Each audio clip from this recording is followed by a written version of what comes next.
Bonsoir à tous. Nous approchons de la sortie du confinement. L'attente est immense, bien sûr. Mais, vous l'avez compris, la semaine prochaine, ce sera le début d'une nouvelle phase qui ne sera pas identique à notre vie d'avant le confinement.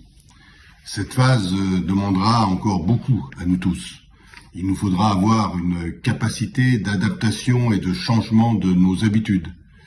On peut espérer que le sens civique de chacun, dans le respect des consignes sanitaires et des gestes barrières, nous permettra, dans un périmètre certes réduit, de retrouver une vie sociale et la liberté de circuler.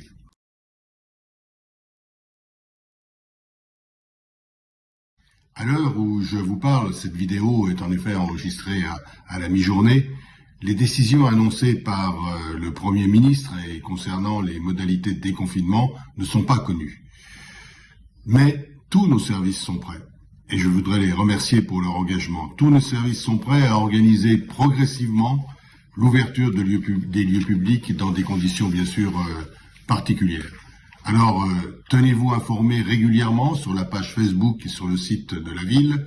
Déjà, je peux vous annoncer le maintien jusqu'au 17 mai de la gratuité du stationnement en surface et aussi pendant 2 heures dans les parkings souterrains et en ouvrage.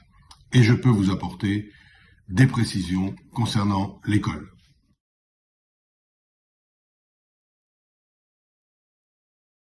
Je rappelle notre priorité, ma priorité.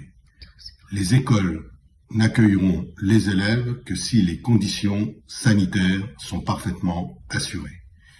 Et afin de garantir ces conditions, nous avons pu décider l'ouverture des classes le jeudi 14 mai, je dis bien le jeudi 14 mai au matin, en fonction de la disponibilité des personnels de l'éducation nationale. Et ne sont concernés pour le moment que les niveaux des grandes sections de maternelle, le CP également et les CM2. C'est un choix que nous avons fait en partant des recommandations du ministère de l'Éducation nationale.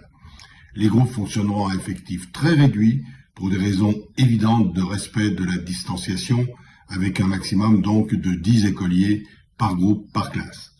Je signale également que le service de la restauration scolaire reprendra seulement à partir du lundi 18, et chers parents, vous le savez, peut-être, vous l'avez vu, des courriers vous ont été envoyés cette semaine par la ville, par les services de l'éducation nationale, et avec les directeurs d'école, nous ne manquons pas de vous tenir informés régulièrement des conditions de reprise progressive, puis de l'évolution de la situation dans les prochaines semaines.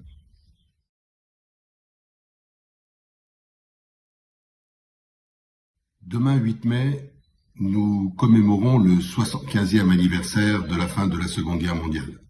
Et si nous ne pouvons nous rassembler, notamment avec la jeunesse de la ville, avec la jeunesse des écoles, le devoir de mémoire ne peut être confiné.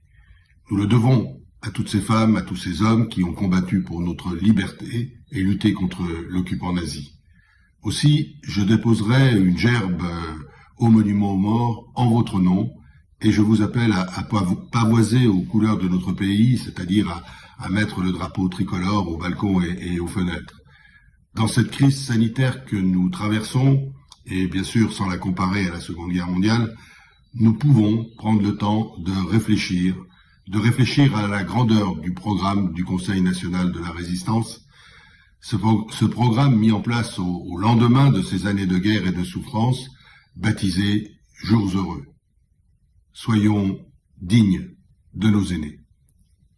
Encore une fois, tenez-vous informés sur la page Facebook et le site de la ville. Et prenez patience, restez chez vous, protégez-vous. Bon week-end à tous.